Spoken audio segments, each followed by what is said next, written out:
Welcome friends. মধ্যশিক্ষা পর্ষদ এর আগে যে বিজ্ঞপ্তি দিয়েছিল সেই বিজ্ঞপ্তির পরিপ্রেক্ষিতে আজকে আবার নতুন করে বিজ্ঞপ্তি দিল 26 জুলাই 2024। প্রসঙ্গ হচ্ছে হলিস্টিক প্রোগ্রেস রিপোর্ট কার্ড ষষ্ঠ শ্রেণী থেকে অষ্টম শ্রেণী, এবং এখানে পরিষ্কার বলা হচ্ছে যে এটা ইমপ্লিমেন্টেশন হবে এই হলিস্টিক রিপোর্ট কার্ডের একাডেমিক ইয়ার 2025 থেকে একদম স্পষ্ট জানিয়ে দেওয়া হলো। এবং এর আগে স্কুল এডুকেশন ডিপার্টমেন্ট এবং মধ্যশিক্ষা পর্ষদ গত 21 জুন যে বিজ্ঞপ্তি দিয়েছিল 2024 শিক্ষাবর্ষ থেকে শুরু করার প্রসঙ্গে, সেটাকে এবার মডিফাই করলো। মডিফাই করে পরিষ্কার এখানে বলা হচ্ছে একাডেমিক ইয়ার 2025 থেকে এটা ইমপ্লিমেন্ট হবে। বেশ, এটা তো মধ্যশিক্ষা পর্ষদ বলে দিল।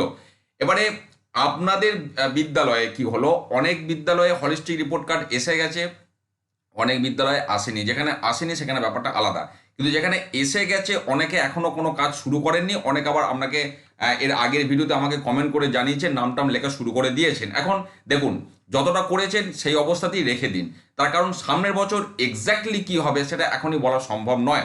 এমনটা হতে পারে যেগুলো দিয়েছিল সেগুলিতেই কাজ করতে হবে, এবং নম্বর বিভাজনটাকেও সেইভাবে চেঞ্জ করা হলো। সেক্ষেত্রে কি হবে, ধরুন আপনি কোনো স্টুডেন্টসের ডিটেলস এন্ট্রি করে দিয়েছেন, তিনি হয়তো এবছর, সেই ছাত্র হয়তো এবছর 6-এ পড়ে, তাহলে সেই ছাত্রের সামনের বছর 7-এর নম্বরটা তুলবেন। যদি 6-এর ফার্স্ট সামেটিভের নম্বর তুলে দিয়ে থাকেন, সেটা না হয় কেটে দিতে হবে।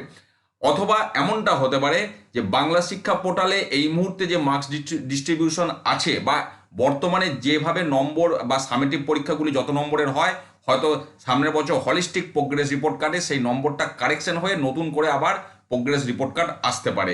কাজেই কি হবে বলা মুশকিল, কিন্তু বর্তমানে যে হলিস্টিক রিপোর্ট কার্ড দিয়েছে সেই নম্বরটা মেনে যদি সামনের বছর পরীক্ষা হয়, তাহলে কিন্তু বাংলা শিক্ষা পোর্টালেও সমস্ত নম্বর ফুল মার্কস চেঞ্জ করতে হবে। এখন কোনটা চেঞ্জ করা ওনাদের পক্ষে সুবিধা সেটা বলা খুব মুশকিল। অর্থাৎ সামনের বছর কি হবে সেটা বলা এই মুহূর্তে সম্ভব নয়, কিন্তু এটা আমি বলতে পারি এবছর এই হলিস্টিক প্রোগ্রেস রিপোর্ট কার্ডের বিষয়ে আপনারা যতটাই কাজ এগিয়ে রাখুন না কেন, সেই অবস্থাতেই ওটা রেখে দিন এবং যত্ন করে আলমারিতে ভরে রাখুন। এমনটা হতেই পারে পরের বছর ওইগুলোকেই ব্যবহার করতে হবে।